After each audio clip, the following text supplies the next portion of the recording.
Peace and love, family. Welcome to another Read Book Club discussion. We are discussing The Hidden Cost of Being African American, How Wealth Perpetuates Inequality by Thomas Shapiro. Tonight, family, we're going to be discussing chapter 5, The Home Ownership Crossroad. And I have with me my two warrior brothers, Brother Tewolo and Brother Everett. So, Brother Everett, Brother Tewolo, please introduce yourself to the listening audience. How you doing, family? Go ahead, brother T. Hey, fam. How you doing, man? Brother Tewolo. You call me short and sweet, brother T. Um, Here and enjoying another chapter of Hidden Cost of Being African American. It's a great chapter. The home ownership crossroad. Looking forward to talk about it with the fam. And I am Brother Everett from the Real Truth and Power podcast. And also UNIA, ACL in Baltimore, Barker Clark. And blessed to be here for another chapter. Yeah, and Brother Everett, just share with the people where you're broadcasting from.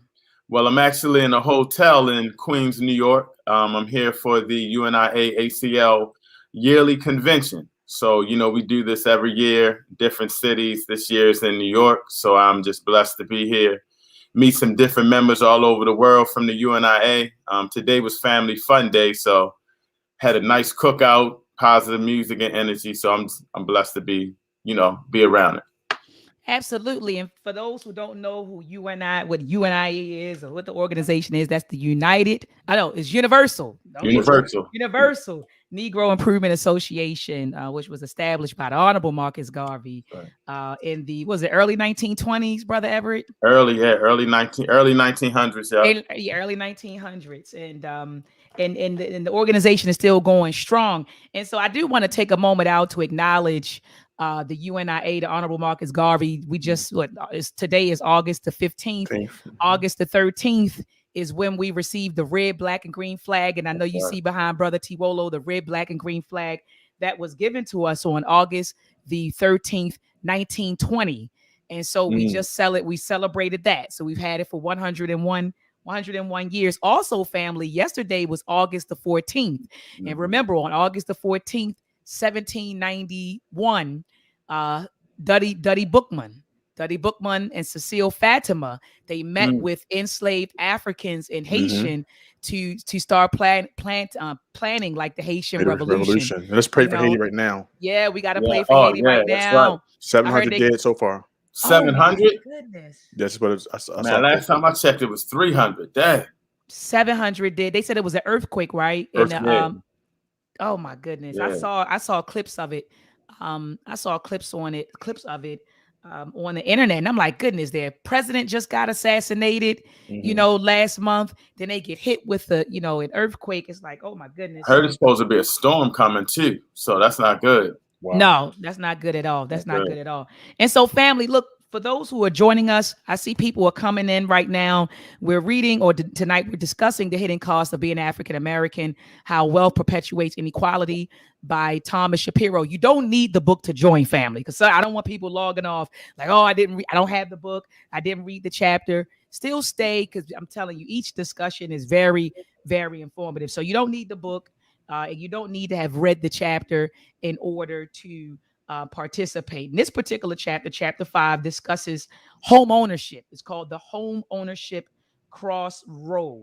And so I'll let one of the brothers start the first section. It says, at the mortgage table. What happens with Black people at the mortgage table? And I know I sat down at the mortgage table 2 years ago. And I remember prior to sitting down at the mortgage table, I was asked about my financial background. I mean, I'm telling you, they ask about everything. They want to know your income. They want to know, your debts, your bills.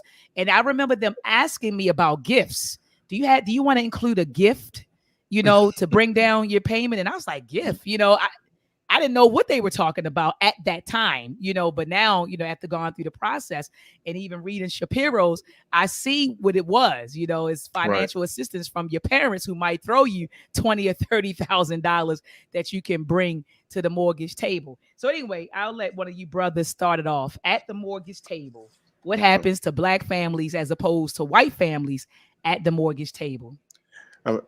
Brother Thomas Shapiro basically broke it down on this chapter on exactly what you was discussing, the gifts, and you looked at the exactly what goes on at at the table. And I want to focus on page 105, which is the second paragraph, and he talks about the number of people that he interviewed, and he gave the numbers, the breakdown of the numbers. He says among the white middle class families that he interviewed, 48 of 56 already own homes, Hmm. and about 1 in 4 white working class did. Out of the 41 black middle class families interviewed, 22 were homeowners. Of the 14 black working class families, only one owned a home.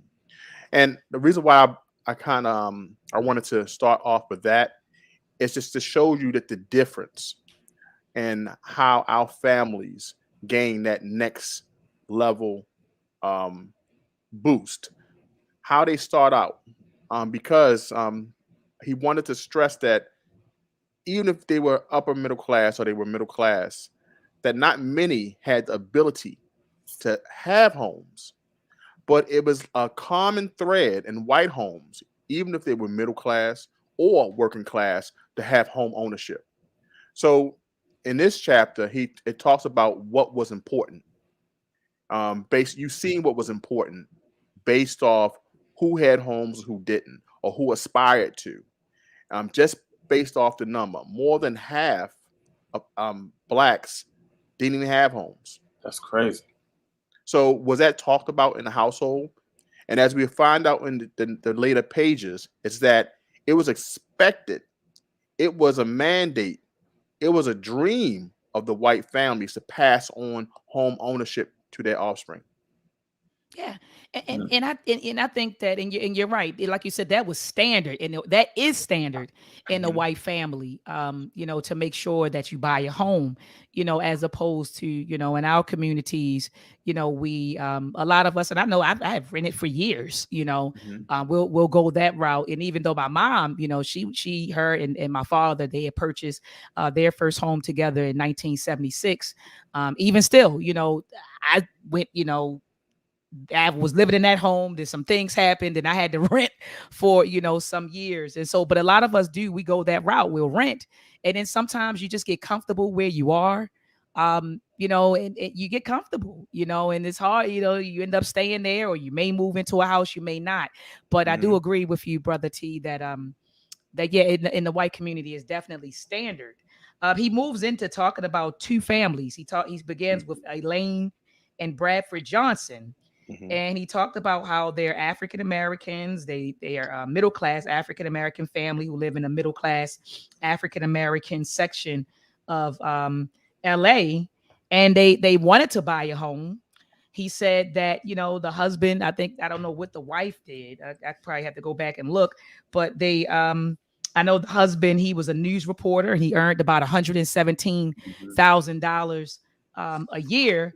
But he's the type of job that he had. He said there's a lot of downtime in between jobs, Mhm. and so they had to cash out 30,000 of investments, and pensions and savings for living expenses when the husband didn't have a job. and Right. so and so they accumulated a lot of credit card debt, and so as a result of that, they were unable to purchase a home.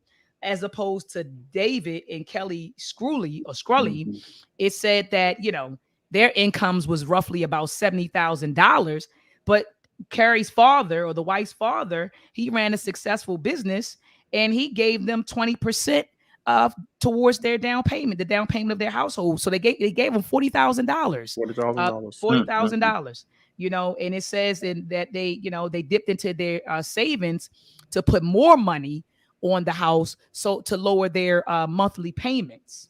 And so it says that both of these families that I'm talking about, the African American family and the white family, he says that both of them qualified to buy a house that costs about $210,000. But because of their financial arrangements, the white family would definitely pay a lower mortgage payment than the white family, because the white family had the assets Mhm. to determine or to create a lower mortgage payment. One thing that um, is mentioned in this page, and which I'm glad you introduced it. Thomas Shapiro made sure that he made it was kind of even. Both Yeah. fathers gave a contribution. One father was, which is the Bradford family. Their father was going to forego his commission for Oh, selling the yeah. home, That's right. Yeah. right? Which is $10,000. The other father was given it as a gift, $40,000. The big thing is this: that both fathers was able to contribute. One based by financing, creative financing, the other one by a gift, but the end result was $11,000, I believe, over the life of a loan, Mm. Oh which yeah. That's right. makes it upside down for the Bradford family, correct? Because that's $11,000 that they could have used for the retirement, for savings, or for more further advancement for their family. You understand?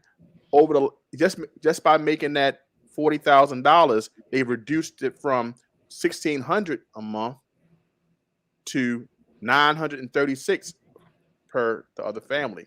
So that little bit of saving of $32 or $42 a month, that every little bit helps, and that's one thing that Absolutely. That was the not to cut you off, brother T, but maybe you could. I want you to elaborate, you and Dr. Mott, on that because that was a major thing in them having to get mortgage insurance, right? yes, Yes. I think a lot of people don't know a little bit about it. Maybe you can explain a little bit, but because they didn't have enough down payment, they had to get, from what I'm reading from it, mortgage insurance, which prolonged the loan and had them pay a lot more throughout the loan. Correct? good point. Good point. Glad you It brought is a that up good point, Brother Everett. because a lot of lenders do not want to lend based off how much you if you're not given a substantial down payment. So you sometimes you get the worst of the loans based off of credit, correct? So the bigger the down payment, the better rates that they give. Well, you can say, is that racist? No, it's not racist. It's just who can give the down payment can be beneficial. Right. But knowing that the situation of some African American families, that could be the tie. Why can't it just be I have good credit, I have a good job, which you I have a percentage to put down. Why can't I get a good rate?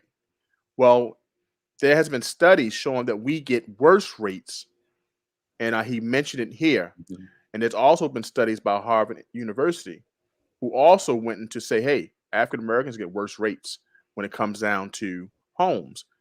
Well, the Federation for Home Improvement, right? They say, hey, no, they don't. We're fair. But there has been cases that's proven, and this is one thing he's been putting down and focused on in this page, in this chapter. Mm-hmm. Absolutely. And I love I'm at the page, I'm on page 107, the last couple of sentences right before you get to housing, real estate, and financial markets. I love how he says this. He says the Johnsons and Scullys seem to have roughly similar qualifications, but yet each brings a family legacy. Mm-hmm. Right. And that's what Brother T was just talking about. A family legacy as a silent partner to the mortgage table. So like you said, Brother T, they'll say, no, we're not discriminating. But at the end of the day, when they're computing these interest rates, they're not taking into account, right, the legacy that redlining, all of the different predatory lending, all of those practices, they're not taking into account how that has shaped the financial situations of African American people. So he says the loan transaction submits past inequality into present mortgage terms, which contracts inequality for another 30 years. Wow. So I thought that was very powerful. So like you said, you can have two families, one white, one black, same credit, same financial sort of situation. And I'm talking about minus assets, of course, but same income, same educational background, but yet they're both coming with two different legacies to the table. And those legacies impact where they can live, how much they can afford, right? And things of that nature. So hit the next section, housing, real estate, and financial markets. And Brother T, this is something that you've talked about a whole lot. Home wealth accounts, he says, for 60% of the total wealth among Americans middle class. And then he talks about how He said, we pride ourselves that America has the highest ownership rate in the world, with about 2/3 of Americans owning homes. But that was possible because of the Federal Housing Administration that Brother T talks about, the Veterans Administration, and the GI Bill from the previous generation. He says that was very.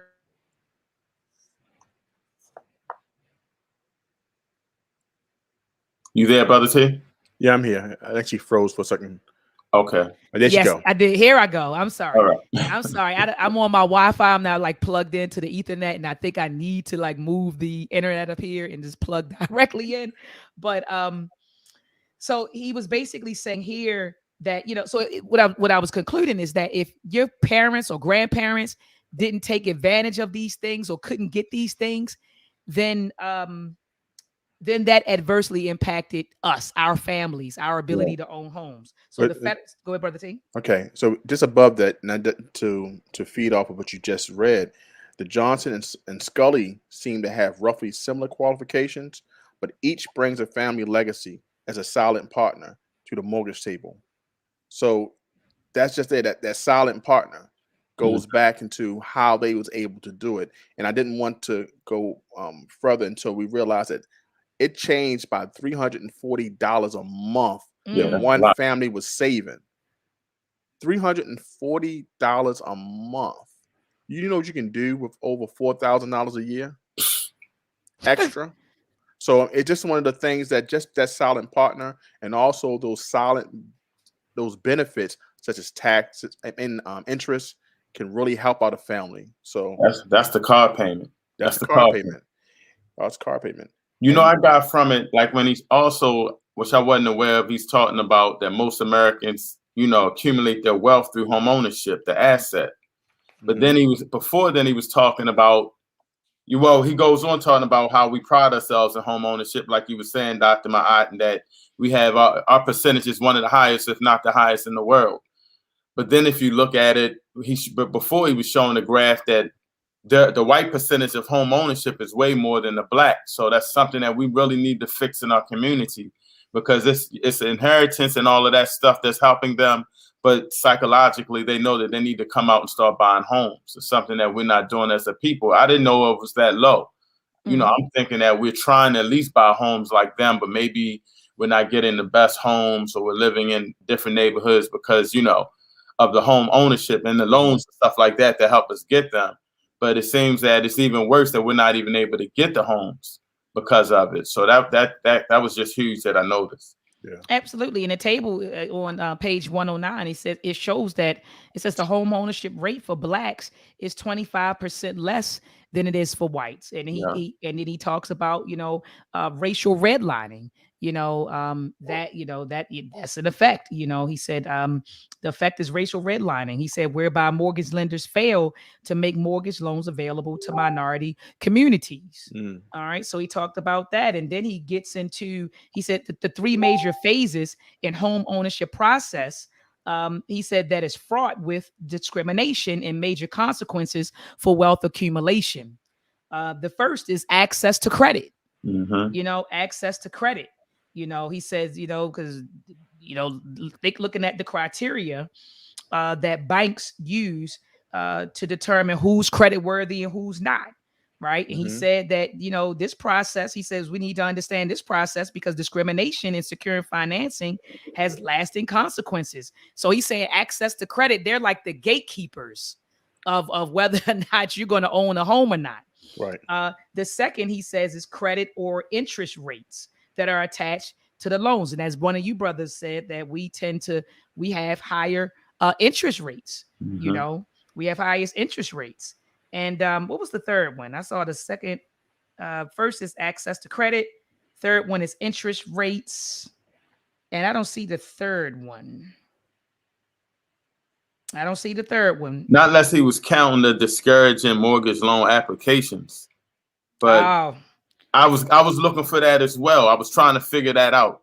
Oh, yeah. I was looking, he doesn't say that's 2 or 3. It's just there, like he's saying. Yeah, so but that is a big thing. If you feeling it's hard to get a loan, that it discourages people from applying. I'm not sure what he was trying to say, if that was the third or not.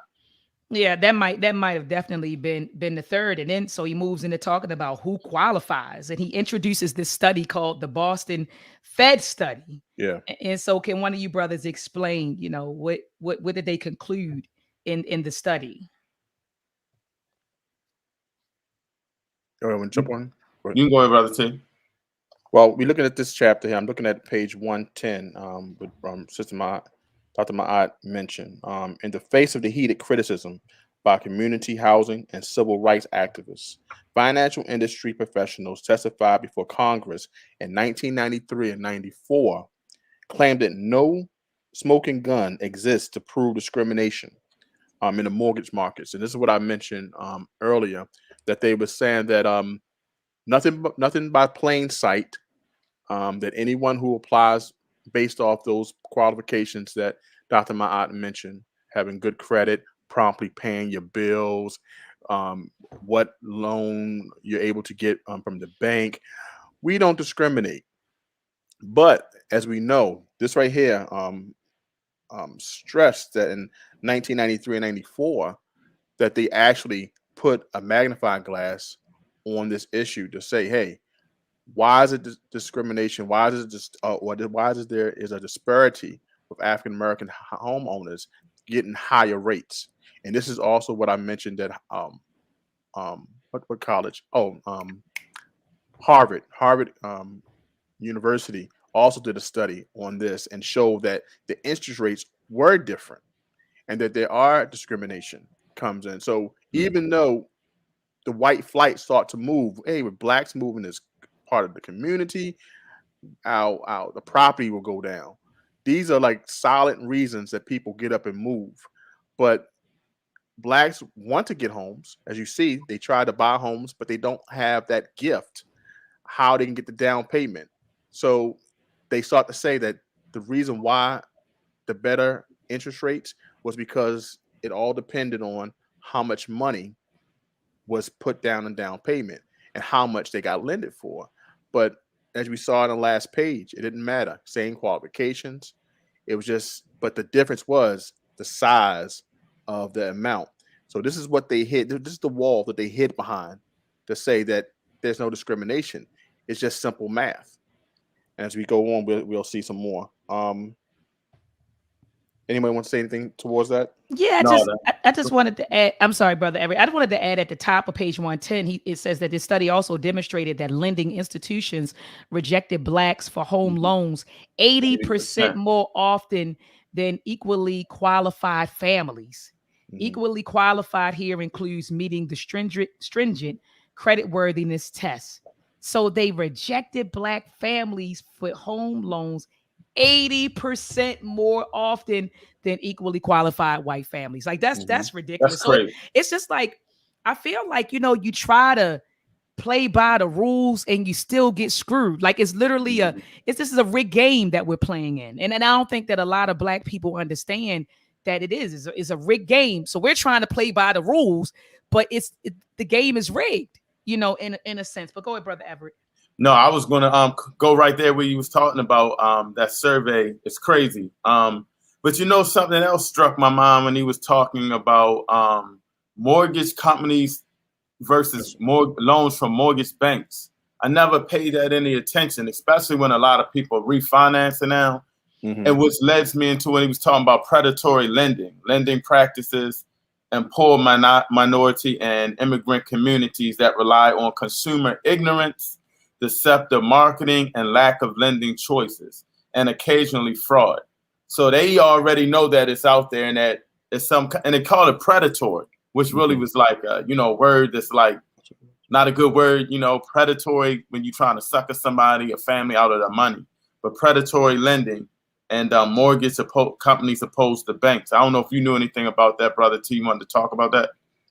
Can you please mention that again? Say it again, please. When they were talking about loans from mortgage companies as opposed to the banks. Yeah. I didn't see that. Yeah, I saw. He's talking about at the bottom of page 110. I Yeah. went through a mortgage company, Okay. mortgage lender, Drape and Campbell, in order to purchase my house. I didn't go through a bank. So some folks go through. You can go through Bank of America, Right. M&T, Mhm. Wells Fargo. You can go and try to get a loan through them, or you could go through a mortgage company, and Right. that's what I end up doing. I went through a mortgage company, but what the mortgage companies do is that it says they act as loan originators by bundling a large Hmm. number of loans That's what it was. together, which they then sell Okay, to gotcha. financial companies and banks. And that's what happened to me. So I went through a mortgage company to purchase my home. And what they did was they turned around and sold my mortgage to a financial company called Planet Home Lending. So within like a couple of months, I get a letter from Planet Home Lending that says, "Oh, you'll be making your payments to me." And then I called Drake and Cranber. I said, "What's going on?" They said, "Oh, we sold your mortgage." So that's what mortgage companies do. Hmm. They'll get they'll get a loan. You That know, happens to a lot of people, and that yes, happened to me. And I was trying to figure out, like, am I with a bank or what am I? And I think now I realized I was with a mortgage company Hmm. somehow absolutely. down the line. Yeah, that And so it, that was something I learned. That he's dropping some gems on Yeah. obtaining mortgages for sure. And they want, absolutely. And Sister Crystal's in the chat. She said, right. She said, my loan has been sold 3 times in 12 years. That's the game. it's a That's money what they grab. do. Yeah, That's what they do. they try to get their money quick. They don't want to wait 30 years for the money, so they sell it Uh-huh. off. You know. That's what they do. That's exactly what they do. And so I'm glad that you mentioned predatory lending, because we think that predatory lending was a thing of the past when, you had someone, the mortgage folks, they would tell our ancestors, "Oh, I can get you a house in this neighborhood and the interest rate is 15%." But the whole time they're getting it from the bank at maybe like 5 or 6%, Right. but they would charge us triple and double the interest to Mhm. to get the home. And then sometimes our ancestors would pay and pay and pay and pay on the home, and then they would take the home and sell it, right, as my grandmother would say, right from under their feet. They would turn around and sell it. But we think that predatory lending is a thing of the past. But Shapiro says at the top of page 111 that it's on the rise. Yes. So it's Yeah. still happening. It's still happening to us. So let's move into down payment help. It says on average, African Americans pay mortgage interest rates. Oh, we already know that. We already talked about that. But let's move into down payment help. And I think Brother T, we actually kind of touched on this already as I'm looking Mhm. through it, where he's talking about how whites typically bring more assets to the table. They use it to lower the amount of the loan or to pay upfront points on the loan, and consequently receive a lower interest rate. So pause. Let me be candid here. So when I first purchased my home, I got it at 4.1% interest rate. Mhm. And when the pandemic hit, a lot of the interest rates, started dropping. I mean, you got people offering you 2.75%, 2.25%. And so I got a call from a mortgage lender, and they said, "Hey, we can refinance, your mortgage and substantially lower the payment." And I said, "Well, what could you do it for without me putting money down?" And they said from 4.1% to 2.75%. Wow. But I could have gotten it lower if I would have had spare, if I would have said, "Well, look, I'll pay for it." I didn't have the money at the time. It's the Mm. pandemic, right? So if I would have been able to secure, maybe another 5,000, or so dollars, I could have got it at 2.225% as opposed to 2.75%. So when Mhm. I'm reading this, when I read Shapiro talk about how, white people, they have that luxury. Like they have a parent, they have people they can go to and say, "Look, loan me $40,000 or 30,000. I'm trying to get this lower interest rate." As Mhm. Black people, we don't have that. We don't have that luxury, Right. That's to right. do that. So I ended up refinancing at 2.75% because I didn't have a spare $10,000 to say, "Oh, give me a lower interest rate." Mhm. I just didn't Right. have it. And so I end up getting what I got. And 2.75% is still low. But Yeah. For yeah, one. it's still low. But it's just here, just bringing it home that white folks are accustomed to getting these low interest rates because they have the assets that they're bringing to the table. And so I think that's they have those head start Good start. assets or those transformative assets. Do any of the brothers want to add to this? Mm-mm. You summed it up pretty Yeah. good. Yeah, and yeah, and it talks about here. It says people who bought homes between 1991 and 1995, he says only 54% of whites said their down payments came entirely from their own savings. He said, we have a good reason to think this figure might be too high because the survey did not distinguish between saved money and money inherited or received as a gift at some prior point. So own savings could mean inherited money. It says in any case, 46% got their down payment from family, other sources, or some combination. Whereas with black folks, look at this. I'm looking at the chart at the bottom of page 113. It said with black folks, only 12% of black families received help with their down payment. Right. 88% of black families, they go into their own savings to purchase their own homes. Wow. You know, that goes into that, like what we learned in here. We thinking that, you know, we got to work hard, go to college, save up a whole bunch of money, take all of our savings and all of that and to put down. And we struggling in that process, and they're getting inheritance money, you know, other ways of getting help. It's just it's a whole, we got to change that whole system, you know, systematically now. I think we need to just look at it. It's a good teaching for us as a culture to start doing it that way. Right. Absolutely. And absolutely. And Melisella said the rigged game is called the global system of white supremacy. Ashe. Ashe, family. Ashe. Wow.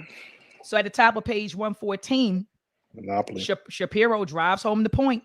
He says young families possess an advantage in housing markets and home ownership because their parents' economic livelihoods and ability to accumulate wealth were untrammeled by race in the previous generation. And so when I read that, I started thinking about, you know, I reflect on myself and my family. And I thought about my aunt and uncle who purchased a home. They got married in 1994 and purchased they got their house actually built in 1999, maybe 1998, 1999. And so in order to get the house, I remember they had to move in with my grandmother. They moved out of their apartment, moved in with her, and saved up their money in order to get it.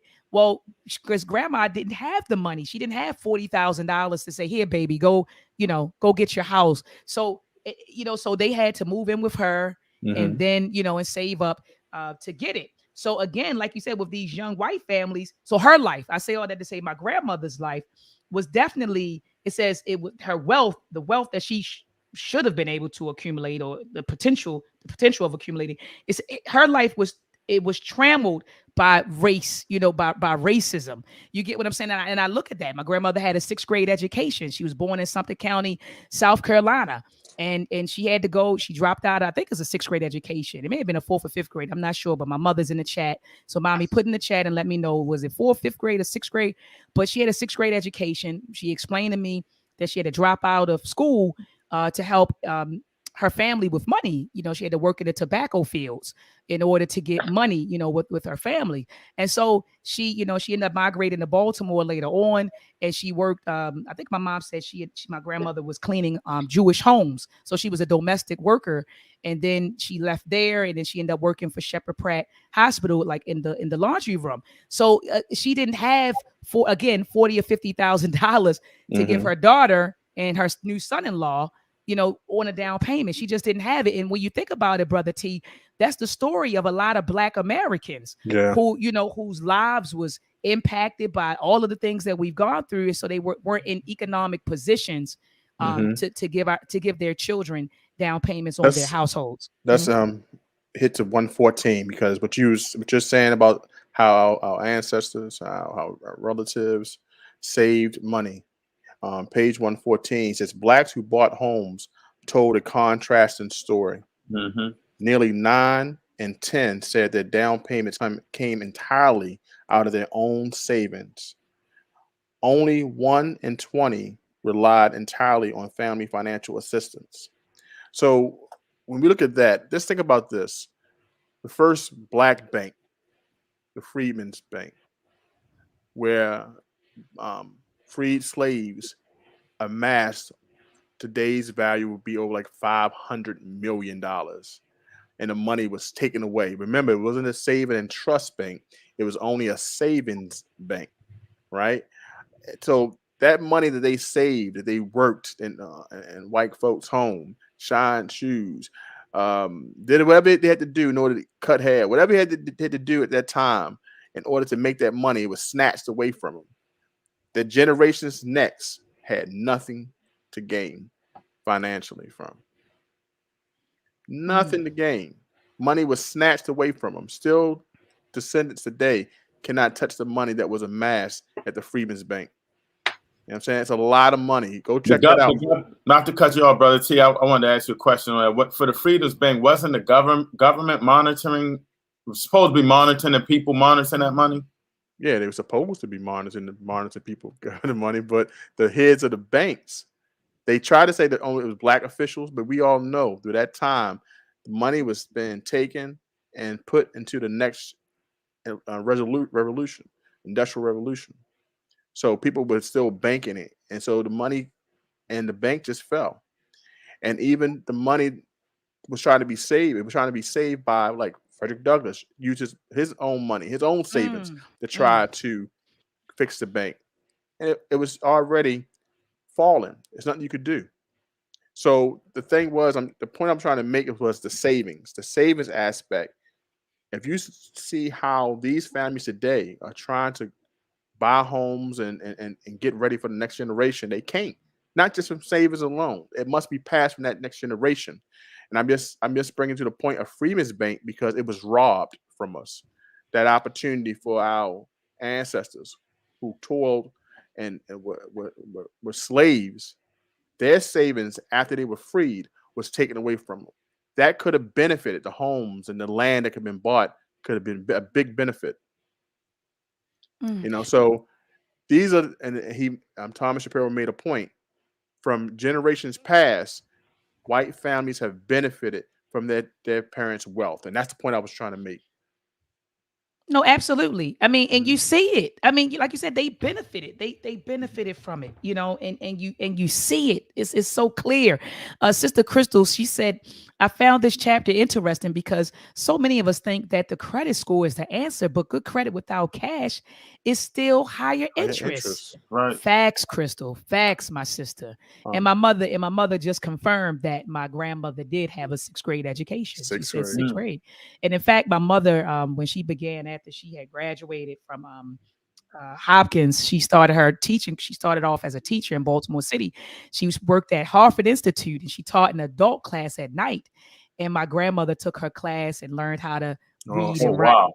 Isn't that beautiful? That's powerful. I mean, that was, oh my gosh. Ma, you are amazing. Let's move on. That's Man. powerful. That's right. Let them know. He's amazing. I'm glad you pulled that comment up from Johnny Johnson.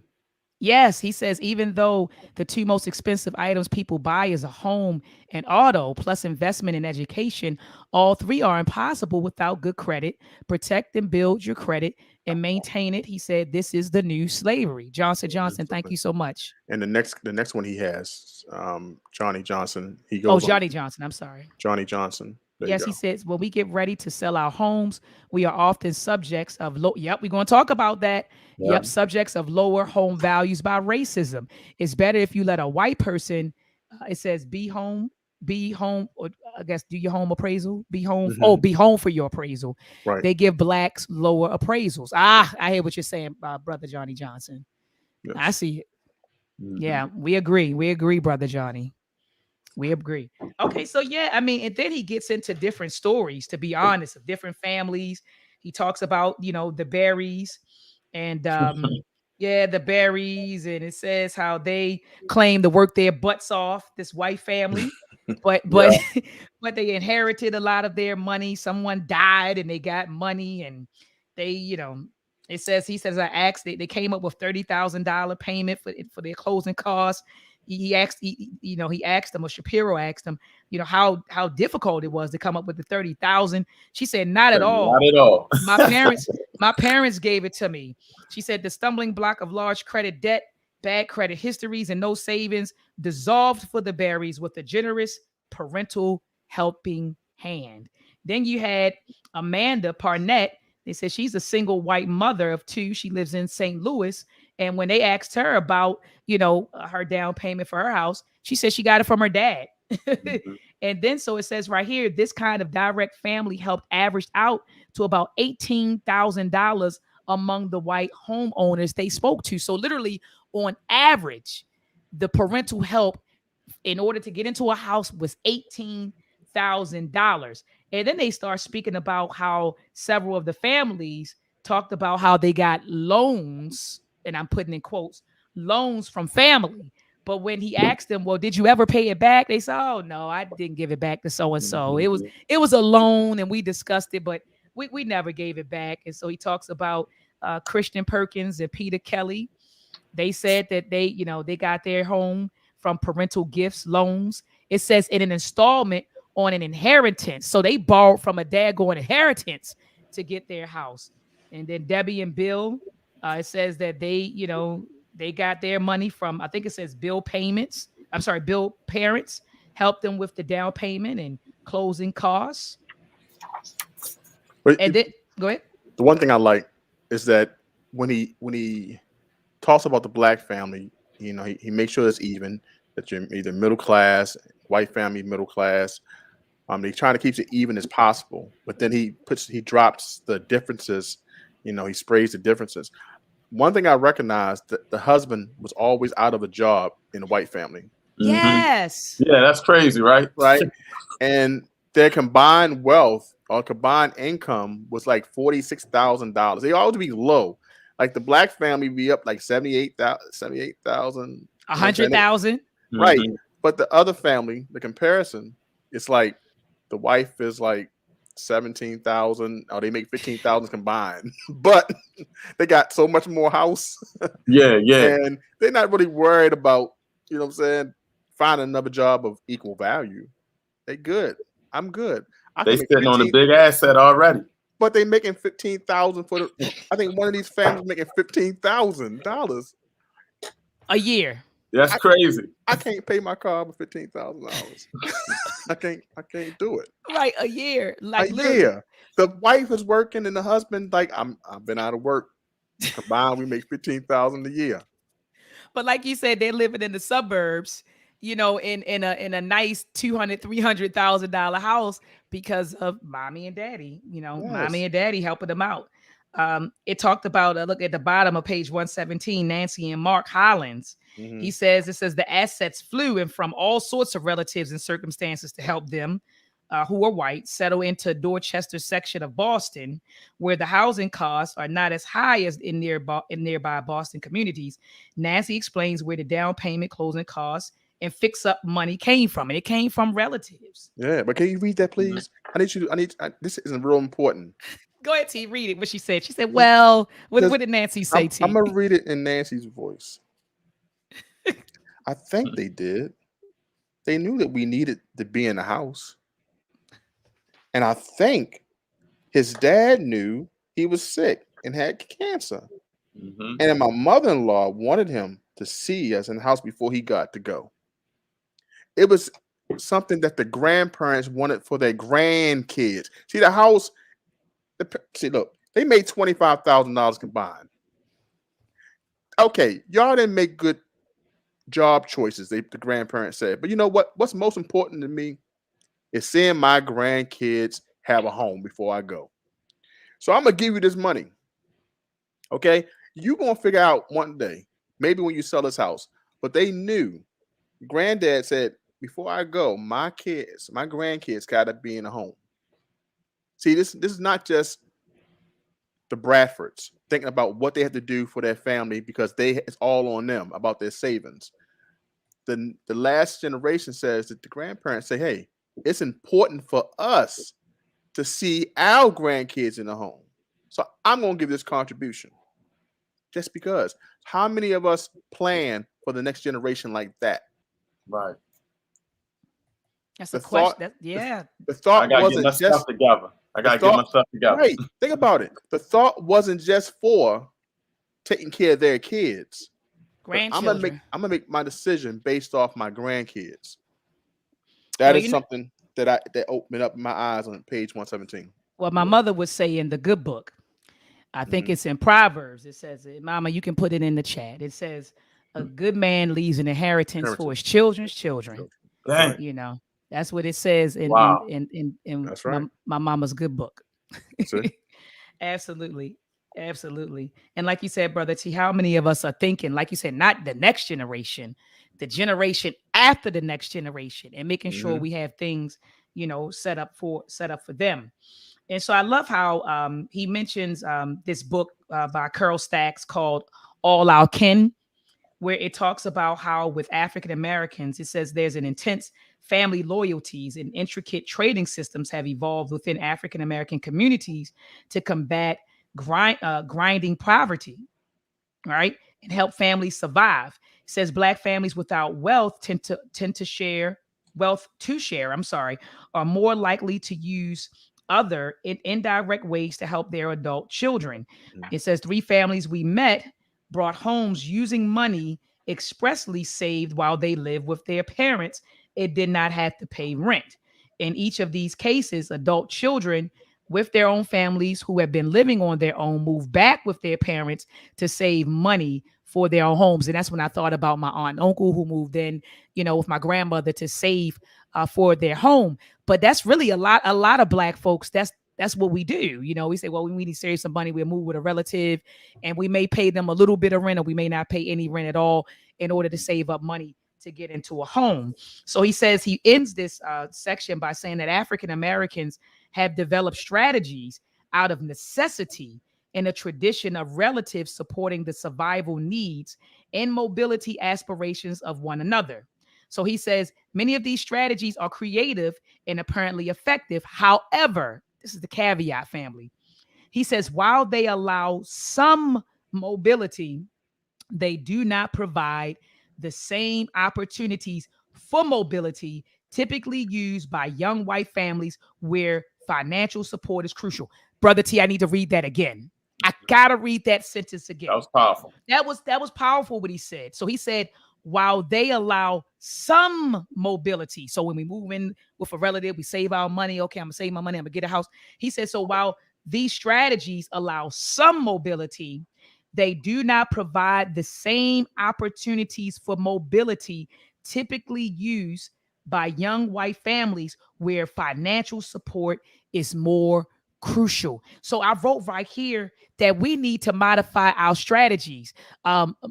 Melisella G in the chat said, "What about susus?" Or we got to start implementing the susus again and looking for other strategies, right, to Hmm. increase that mobility. Maybe the answer isn't to continue or let me move in with mom, save some money, and maybe we need to be doing other things, investing in stocks, investing in bonds, opening our own business, saving more. We really need to update our strategies. But go ahead, Hmm. brothers. Go ahead, brothers. It seemed like someone want to jump in. No, No, but you was flowing. you put the nail, hit the nail on the head with that one, because what I want to stress is crucial. It is crucial. It's imperative that we do this, that we start thinking about what we can do to get out this dire situation. So you hit the nail on the head. I had nothing to say on that. Brother Everett, what you think? No, she was just flowing. I don't have anything to say. You said it all. All right, cool. So we can move into the next section. I think this is the last section, property and values. And this is what we were kind of laughing about before we went live. I mean, it's funny, but it's not funny. It just really shows how I think this particular section highlights their just how racist that's how racist their attitudes are and what they think about Black folks when we move into the neighborhood. But to be honest with you, I don't want to move into their neighborhoods, but you got some Right. Black folks who think that that's Mhm. the answer. But this really shows you how they view you. But go ahead, can one of you brothers I start off I this particular I section? Go called ahead, brother. this part of the chapter. Antonio Moore came up with the phrase, and he says blacks are a contagion to wealth. What I'm saying, blacks are contagions to wealth, meaning that when blacks, he believed by the research, and this part of the chapter explains that if blacks come, it's time to go. You know, they repel wealth. So this is basically what this property and values. The people in this chapter, part of the chapter, this is what they stressed. Um, so property and values on page 119.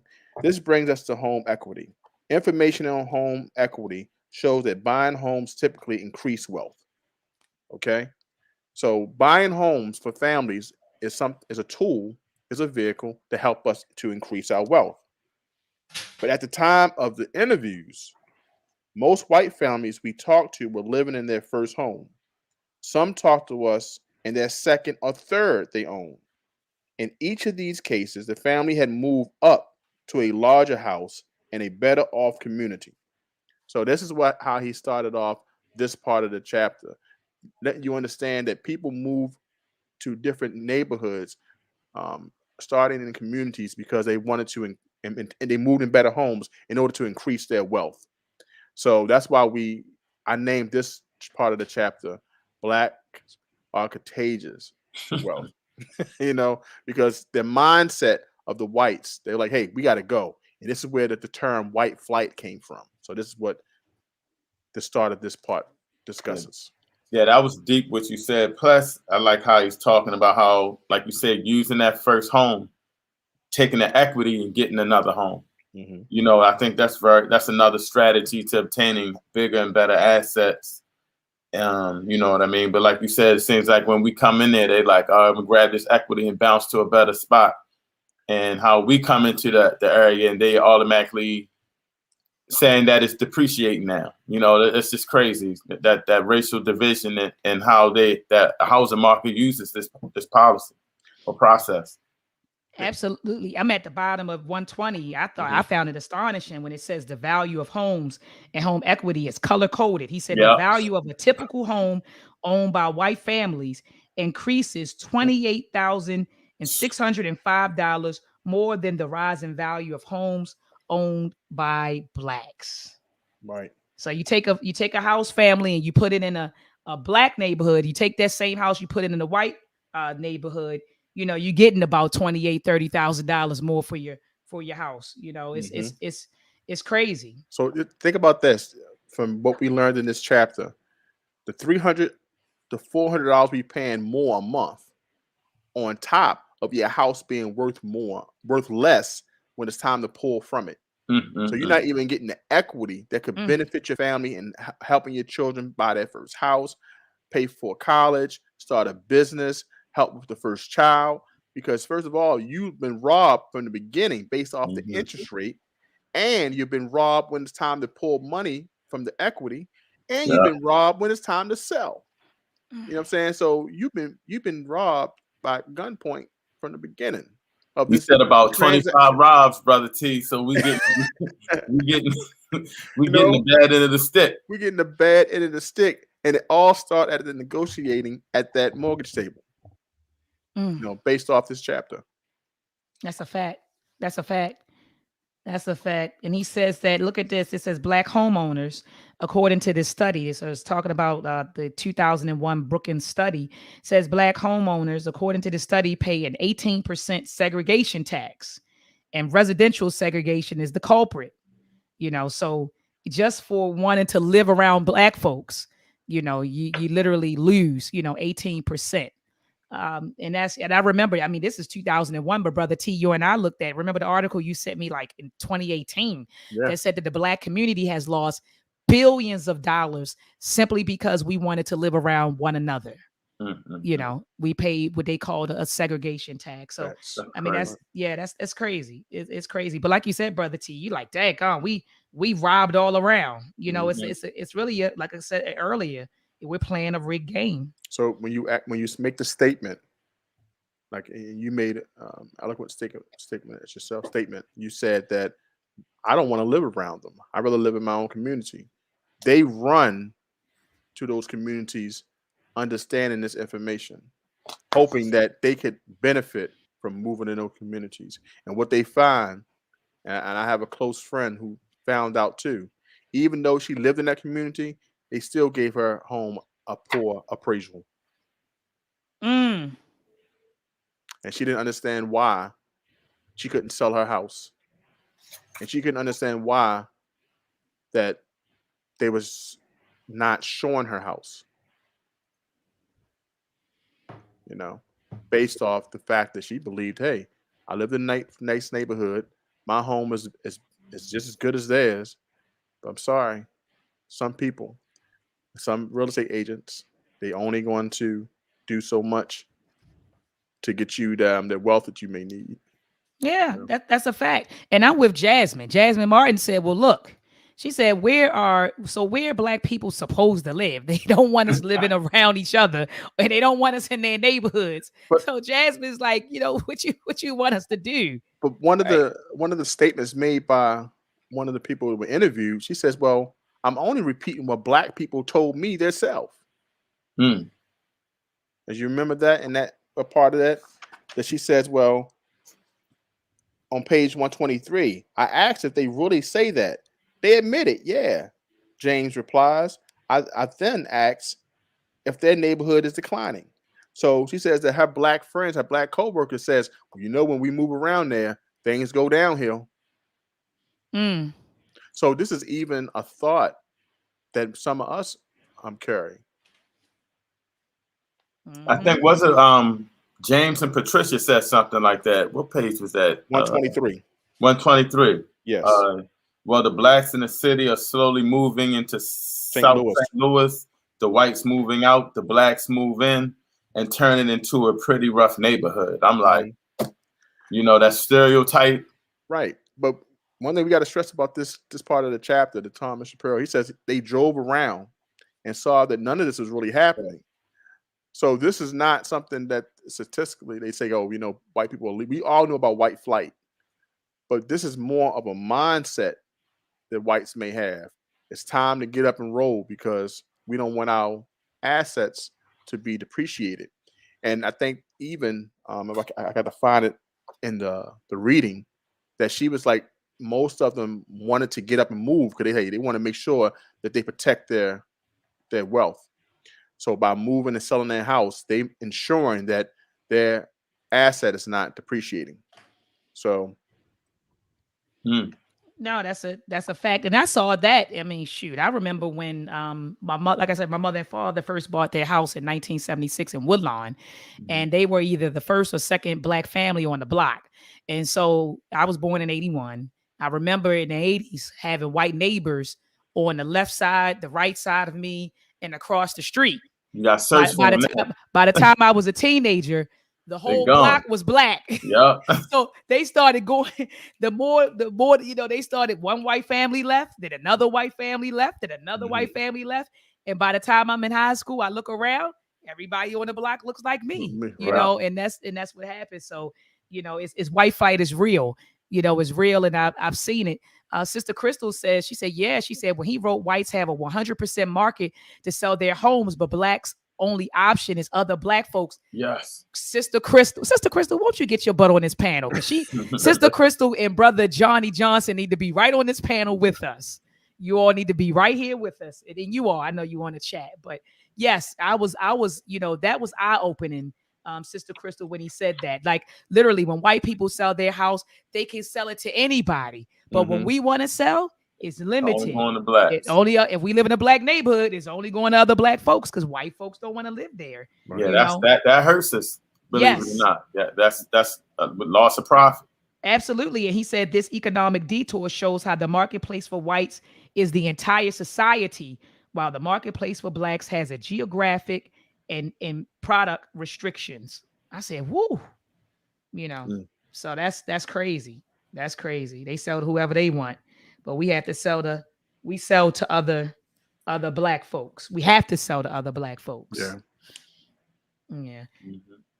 Yeah. So anyway, I mean, that was really it. I mean, like you said, you all already addressed the racist attitudes, turning it into a rough neighborhood. I didn't appreciate it on page 124. He said, the white dude said, when blacks move in, they start moving the drugs in. They push the drugs on your kids. You might end up getting stabbed. I was like, whoa, wait a minute.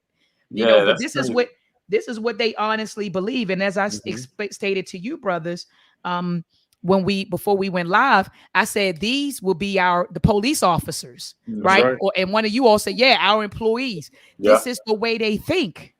This is the way they think. These are what I titled this as the prevailing attitudes of whites, regarding living around blacks. These are their prevailing attitudes. That's what they think. We're going to come and move, and they say we got to get out. But for the property value goes down. And that's, Right. And Crystal made a point. That was the $15,000 couple. Yeah. This is the couple that made the least amount of money the whole entire book. And they talk about people $15,000. I think my daughter make $15,000. How much you make?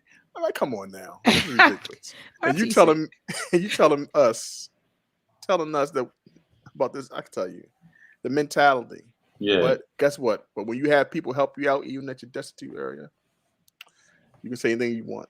That's how they feel. Mm-hmm. What was that when the guy was saying he wouldn't mind people that move into that have a little education, a bit of money, or some sort of value system? But he said, I tell you quite frankly, what I would look for is more people who look regular.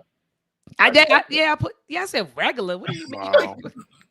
Because I go to the shopping centers and there's a lot of people there that I probably wouldn't end up relating to. I mean, just come out and just say it. Like, right. You just want to be around white folks. Right. And it's fine because I want to be around black folks, right.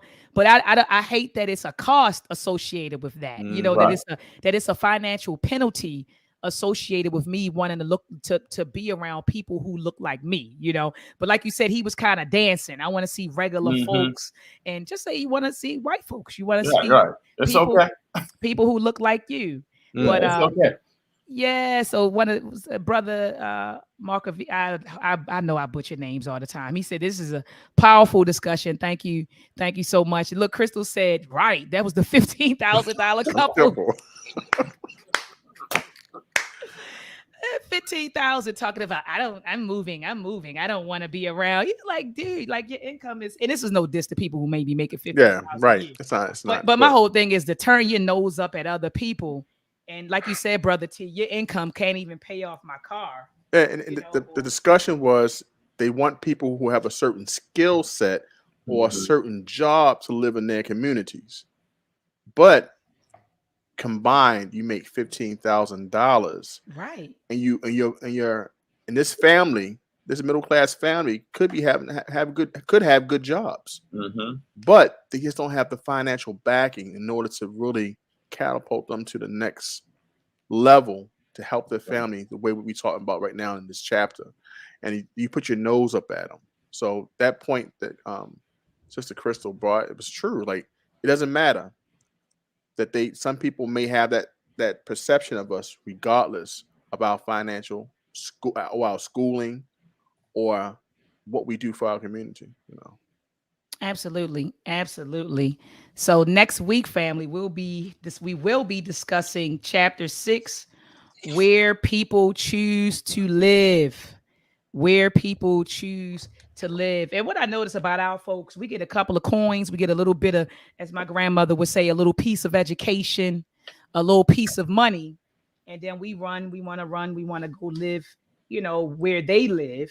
And, they don't even want you there. They don't even want you in the neighborhood. And, so anyway, it says where people choose to live. And I'm excited about reading that particular chapter. I'll also be going live, brothers, this week to address some misinformation just put out there, man. It's just, I try to have these little side conversations, from time to time.